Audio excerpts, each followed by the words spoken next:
Hello! Nathie va très bien. Je sais également que vous aussi vous allez bien. Alors, dans la vidéo précédente ou les vidéos précédentes, j'étais en train de vous expliquer combien vous êtes aimé, combien il y a un être qui a tout donné pour vous, qui vous aime et qui vit au-dedans de vous. Combien vous n'êtes pas seul et que vous ne le serez jamais. Combien il y a quelqu'un qui est plus près de vous que l'air que vous respirez. Il y a quelqu'un qui vous aime d'un amour profond. Quelqu'un qui vous a fait. Quelqu'un qui vous a fait de ses entrailles. Parce que nous avons été faits des entrailles de Dieu. Nous avons été faits des entrailles de Dieu. Combien il y a quelqu'un qui vous aime de ses entrailles. Et lorsque vous souffrez, la personne souffre avec vous. Lorsque vous pleurez, elle pleure avec vous. Lorsque vous avez peur, la personne connaît vos challenges, votre vie, votre réalité. La personne connaît tout ce que vous vivez. La personne, elle est juste là au-dedans de vous. Et elle vous aime tellement. Et elle marche avec vous tous les jours. La seule chose, c'est que vous n'êtes pas encore éveillé, ni conscient du fait que vous n'êtes pas seul. Vous n'êtes pas encore conscient du fait qu'il y a quelqu'un qui vit au-dedans de vous et que vous devez vous connecter à cette personne pour interagir avec elle afin que vous puissiez vivre cette plénitude que je vis aujourd'hui. Vous puissiez vivre cette plénitude que je vis aujourd'hui. Mais, comme je vous l'ai déjà dit, je ne vous le dirai jamais assez. Quand j'ai découvert combien j'étais aimée, au jour d'aujourd'hui, je ne me soucie pas. Je n'ai pas peur. Je suis tellement sûre de moi. Cette assurance me vient d'où? Ça me vient du fait qu'il y a quelqu'un qui est plus fort que moi. Il y a quelqu'un qui m'a fait. Je n'avais rien demandé, mais cette personne a choisi de me faire. C'est comme les enfants que nous accouchons. Est-ce que ces enfants demandent à naître? Mais lorsqu'ils sont déjà là, notre obligation est d'assumer notre responsabilité en tant que parents. Vous pouvez imaginer à quel point nous avons la même relation et même au-delà avec Christ. Vous pouvez imaginer qu'il est un Père. Vous pouvez imaginer qu'il nous a conçus dans son sein à travers Christ et il a fait de nous qui nous sommes aujourd'hui.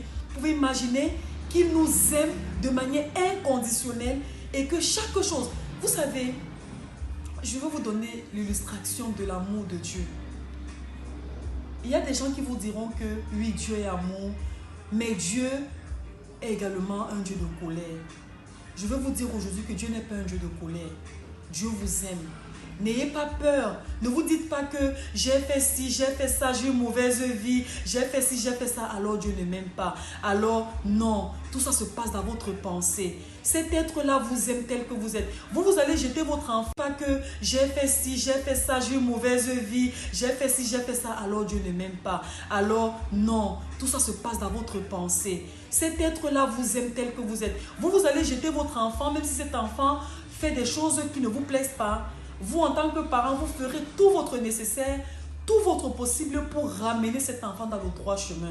Est-ce que vous pouvez imaginer que cet être-là qui vit au-dedans de nous, nous aime comme nous sommes. Et peu importe ce que nous faisons, il ne nous rejette jamais. Il nous accepte toujours. La colère de Dieu dont on parle ici, là, c'est son amour. Pourquoi son amour? Je vais illustrer ça pour que vous compreniez. Imaginez-vous, vous avez posé un barbecue et vous êtes sur le point de mettre du poulet dessus pour faire des grillades.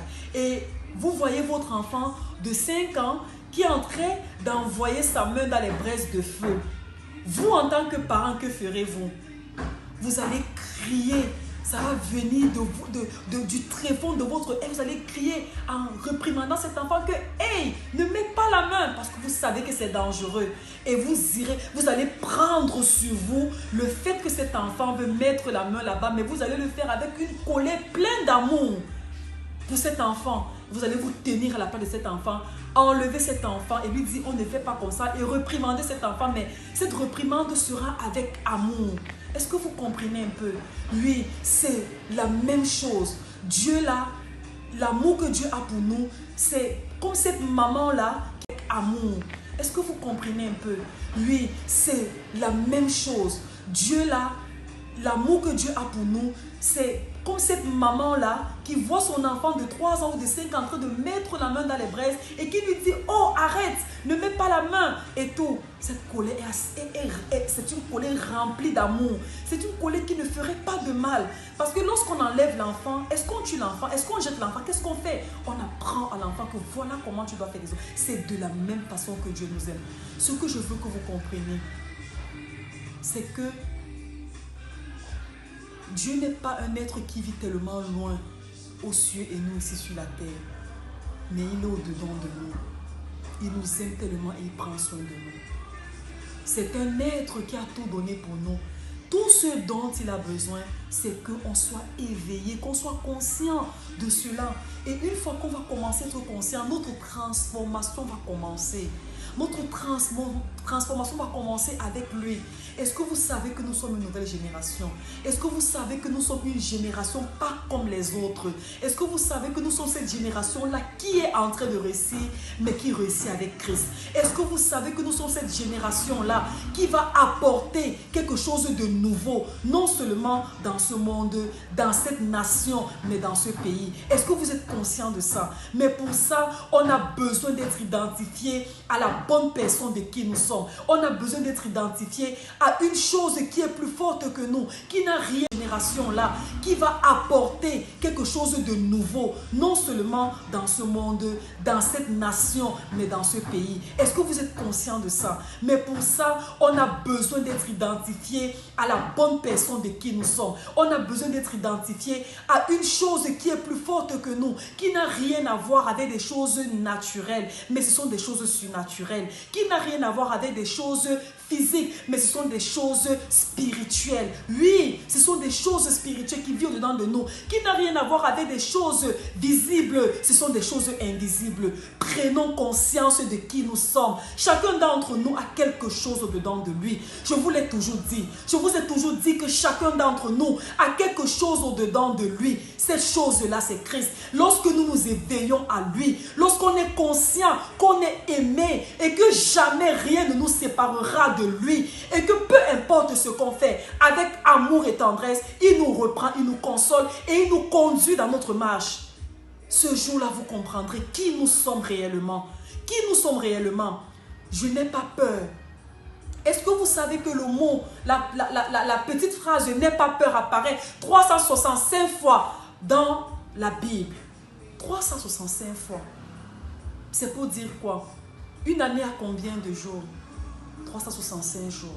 C'est pour dire que tous les jours, Christ qui est au-dedans de nous nous dit de ne pas avoir peur. Je n'ai pas peur. Je sais en qui j'ai cru. Vous savez que le mot, la petite phrase « je n'ai pas peur » apparaît 365 fois dans la Bible. 365 fois. C'est pour dire quoi? Une année a combien de jours? 365 jours. C'est pour dire que tous les jours, Christ qui est au-dedans de nous nous dit de ne pas avoir peur. Je n'ai pas peur. Je sais en qui j'ai cru. Je sais qui je suis. Je sais d'où je tire mon énergie, ma source.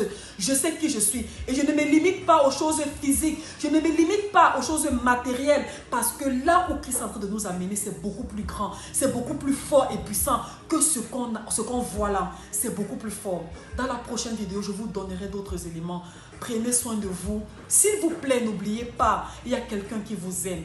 Où que vous soyez, quoi que vous soyez en train de faire, je dis que où que vous soyez, qui que vous soyez, peu importe ce que vous ayez fait jusqu'ici, arrêtez-vous un instant. Arrêtez-vous un instant.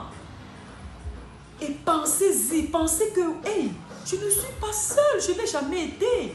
Il y a quelqu'un dedans de moi. Et dites-vous que je sais que tu es au-dedans de moi. Je suis consciente aujourd'hui que je ne suis pas seule. Mais aide-moi à prendre davantage conscience du fait que je ne suis pas seule. Et vous allez voir la magie se réaliser. Christ vous aime. Je vous aime parce qu'il vit au-dedans de moi. Et son amour qui m'a rempli se déverse vers vous. Prenez soin de vous. À très bientôt. Bisous.